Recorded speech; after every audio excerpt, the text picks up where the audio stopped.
Assalamu alaikum students, I am your teacher Mahwish. I am your Urdu teacher.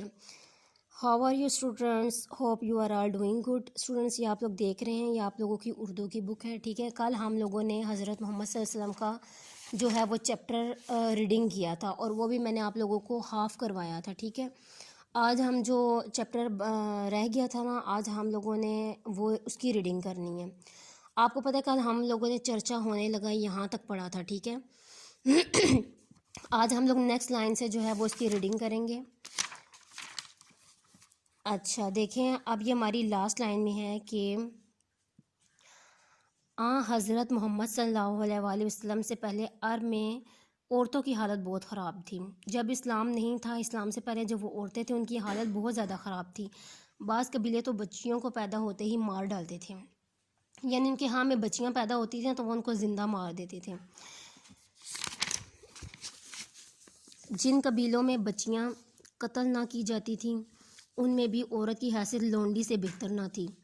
हज़रत मोहम्मद सल्लल्लाहु अलैहि वसल्लम की तालीमात और असर ने न सिर्फ ये कि कत्ल और जुल्म को ख़त्म किया बल्कि औरत को समाज में वक़ार दर्जा दिया बावकार दर्जा दिया। यानी कि ना इस्लाम से पहले ना अरब में औरत को बिल्कुल कोई मकाम हासिल नहीं था, यानी कि उसको बिल्कुल नीच और घटिया उसको कंसीडर किया जाता था, उसको समझा जाता था। जो बच्चियां पैदा होती थीं लोग उनको ज़िंदा जो है वो दफन कर देते थे और उनको मार देते थे। यानी कि वो चाहते नहीं थे कि हमारे घर कोई बेटी पैदा हो या इस तरह ना। तो फिर हमारे नबी सल्लल्लाहु अलैहि वसल्लम जब इस्लाम का पैगाम फैलाया ना, तो उन्होंने औरत को जो है ना वो माशरे में बहुत ज़्यादा बावकार यानी कि इज़्ज़त का दर्जा दिया था कि औरत का भी एक कोई मकाम है।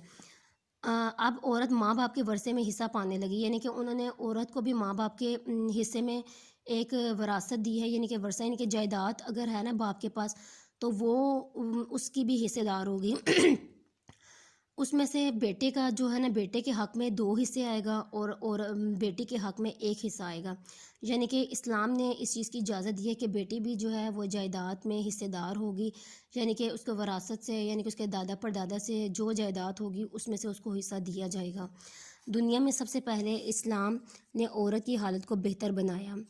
अरब में और भी तरह तरह की गलत रस्में आम थी, यानी कि और रस्में थी जैसे कि झूठ, चोरी चुगली, गाली गलौज, ये लोग तो वो करते थे। उसके अलावा वो जुआ खेलना, शराबें पीना, ठीक है, मतलब कत्ल करना, जना करना, ये सारी उनमें ये रस्मात भी जो है ना वो अरब के लोगों में थी इस्लाम से पहले।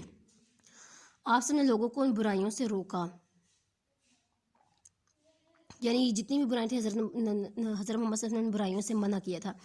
आप सबने ये तालीम दी कि अल्लाह एक है, वही इबादत के लायक है और मोहम्मद सल्लल्लाहु अलैहि वसल्लम अल्लाह के रसूल हैं। यानी उन्होंने अल्लाह जो है हज़रत मोहम्मद सल्लल्लाहु अलैहि वसल्लम ने उनको यही तालीम दी थी कि अल्लाह ताला एक है, उनका कोई शरीक नहीं है, हमें इबादत भी सिर्फ़ अल्लाह ताला की करनी चाहिए और जो मोहम्मद सल्लल्लाहु अलैहि वसल्लम है वो सिर्फ़ अल्लाह के रसूल है। उसका इस आवाज़ का उठना था कि मुखालफतों का तूफ़ान उठ खड़ा हुआ। मक्का के सरदारों को अपनी सरदारी खतरे में नज़र आने लगी। जब उन्होंने नबी पाक के ये पैगाम सुने थे ना, तो उनके ऊपर एक यानी कि तूफ़ान बरपा हो गया था। वो सोच रहे थे कि ये क्या मतलब बातें, ये क्या चीज़, ये क्या काम होने लगा है। यानी कि वो जो अपने अपने कबीलों में अपने अपने शहरों में सरदार बनने हुए थे ना, उनको सरदारी में मतलब बहुत ज़्यादा ख़तरा नज़र आने लगा कि अभी उनकी सरदारी, उनकी ये हुकूमत यहाँ से ख़त्म हो जाएगी। क्योंकि ये ज़ाहिर बात है नबी पाक सल्लल्लाहु अलैहि वसल्लम थे और वो उन्होंने लोगों को राह रास्त पे लाना चाहते थे।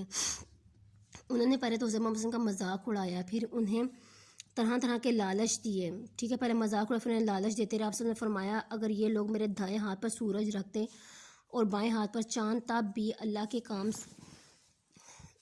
अल्लाह के काम से हाथ ना उठाऊँगा, या तो इस काम को अंजाम दूंगा या अपनी जान कुर्बान कर दूंगा। यानी उन लोगों ने हर तरह तरह के उनको लालच दिए थे। फिर नबी सल्लल्लाहु अलैहि वसल्लम ने फरमाया था कि ये लोग जो है ना अगर उनके दाएं हाथ में सूरज रख दें, चाँद भी रख दें, यानी कि वो कहते हैं मैं इस्लाम फैलाने से इन कामों से मैं फिर भी बाज नहीं आऊँगा। मुझे अगर इस इस्लाम की खातिर जान भी कुर्बान देनी पड़े ना, अपनी जान भी देनी पड़े तो वो भी मैं दे दूँगा, लेकिन ये काम जो है ना ये मैं करके दिखाऊँगा। यानी कि काम कौन सा करके दिखाना? इस्लाम को फैलाना, लोगों को राह रास्त पर लाना, हिदायत रहनुमाई करना उनको, ठीक है। यानी उनका कहने का ये मतलब है। फिर मक्का वालों ने आप सब को तरह तरह की धमकियाँ दी और तकलीफ़ें पहुँचाई। जो मक्का वाले थे उन्होंने आप सब को धमकियाँ भी दी थी और तकलीफ़ें पहुँचाई। धमकियाँ ऐसे दी थी कि हम आपको मार देंगे, कत्ल कर देंगे, ये कर देंगे, वो कर देंगे, मतलब इस तरह के ना उनको डरावे देते थे, ठीक है। और तकलीफ़ें भी बहुत ज़्यादा दी थी कि ये इस्लाम को छोड़ने, इस्लाम को फैलाए ना। کہ آپ وسلم کی آواز دب جائے، یعنی کہ وہ اسلام کو پھیلانے سے چپ ہو جائیں، باز آ جائیں۔ کفار مکہ کا ظلم بڑھتا ہی رہا، وہ راستہ چلتے ہوئے آپ پر گندگی پھینک دیتے تھے، یعنی اتنے انہوں نے ظلم کیے تھے کہ وہ جب یہ چل رہے ہوتے تھے نا مکہ کے لوگ ان پر گندگی پھینکتے تھے، جو کافر تھے، ٹھیک ہے، کفار تھے، دروازے کے سامنے کانٹے بچھاتے، یعنی کوئی دروازہ ہوتا ہے یہاں سے گزرتے تو ادھر کانٹے یہ رکھ دیتے تاکہ ان کو کانٹے جو ہیں وہ چبھ جائیں۔ آپ صلی اللہ علیہ وسلم کو اور آپ سے ان کے ساتھیوں کو طرح طرح سے ستایا جاتا تھا، یعنی کہ ہر بات سے ان کو ستاتے تھے، ان کو اذیت دیتے تھے، ان کو تکلیف دیتے تھے، ان کو ان کے نبی پاک صلی اللہ علیہ وسلم کے ساتھی جو تھے، ان کے دوست تھے، آپ صلی اللہ علیہ وسلم اور آپ کے ساتھیوں نے ساری مخالفتوں کو 13 برس صبر کے ساتھ جھیلا اور حق کے راستے سے بالکل نہ ہٹے۔ جو ہمارے نبی پاک صلی اللہ علیہ وسلم ہیں ان کے ساتھی نے، یعنی کہ مخالفتیں، جو لوگ خلاف تھے آپ کے، سازشیں کرتے تھے آپ کو دھمکیاں دیتے تھے، تو آپ نے 13 سال، برس کا مطلب ہوتا ہے سال، ان ساری باتوں کو برداشت کیا تھا، ٹھیک ہے، برداشت کیا تھا، اور آپ نے لیکن حق کے راستے سے، سچائی کے راستے سے آپ بالکل ہٹے، یعنی کہ اسلام آپ پھیلاتے ہی گئے، ٹھیک ہے نا، آپ نے اپنے قدم جو ہیں وہ بالکل مضبوط رکھے تھے، بالکل پیچھے نہیں ہٹے تھے آپ، یہاں تک کہ سن 622 عیسوی میں آپ سے مکہ چھوڑ کر مدینہ چلے گئے، ان کی ہجرت کر گئے تھے آپ صلی اللہ علیہ وسلم کے۔ اس سفر کو ہجرت کہا جاتا ہے، یعنی ہجرت کی تھی انہوں نے ایک جگہ سے چھوڑ کر دوسری جگہ جانے۔ اس واقعے سے ایک نیا کیلنڈر شروع ہوتا ہے جس کو سن ہجری کہا جاتا ہے۔ حضرت محمد صلی اللہ علیہ وسلم جب مدینہ پہنچے تو اس وقت آپ صلی اللہ علیہ وسلم کی عمر 53 سال تھی، 53 ایئرس کے تھے جب آپ مدینہ پہنچے تھے، یعنی مکہ کے لوگوں نے ان پر اتنے زیادہ ظلم و ستم کیے تھے نا کہ وہ پھر یہ شہر ہی چھوڑ کر دوسرے شہر جو ہے نا وہ چلے گئے تھے، یعنی ہجرت کر گئے تھے۔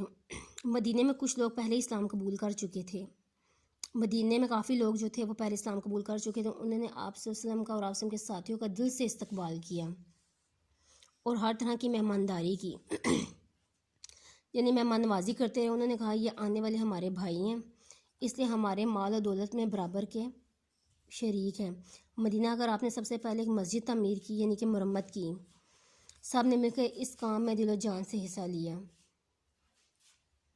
جو مدینہ کے لوگ تھے انہوں نے حضرت محمد صلی اللہ علیہ وسلم کا دل سے استقبال کیا تھا، ٹھیک ہے، انہوں نے کہا تھا یہ ہمارے بھائی ہیں، ہمارے مال و دولت میں برابر کے شریک ہیں، یعنی کہ جو اسلام قبول کر چکے تھے۔ انہوں نے وہاں پر ہمارے نبی صلی اللہ علیہ وسلم ایک مسجد تعمیر کی تھی، یعنی کہ مسجد مرمت کی تھی، بنائی تھی، جو جتنے بھی لوگ تھے وہاں پر انہوں نے دل و جان سے اس میں حصہ لیا تھا۔ حضرت محمد صلی اللہ علیہ وسلم بھی سب کے ساتھ گارا، مٹی اور پتھر اٹھا کر لاتے تھے۔ اس طرح ایک چھوٹی سی مسجد بنی، اس کے ایک طرف چھوٹے چھوٹے کمروں میں حضرت محمد صلی اللہ علیہ وسلم کے گھر والے رہتے تھے، اور ان کے لیے کوئی محل تھا نہ دربار، وہی مسجد سب کچھ تھی، یعنی کہ اس مسجد کے ایک طرف وہ لوگ رہتے تھے، یعنی کہ کچا مکان تھا اور بالکل سادہ تھا۔ ہمارے نبی پاک صلی اللہ علیہ وسلم کے لیے کوئی محل وغیرہ یا نہ کوئی دربار تھا جس میں وہ رہتے تھے۔ آپ اسٹوڈنٹس نیکسٹ پیج کی طرف آئیں۔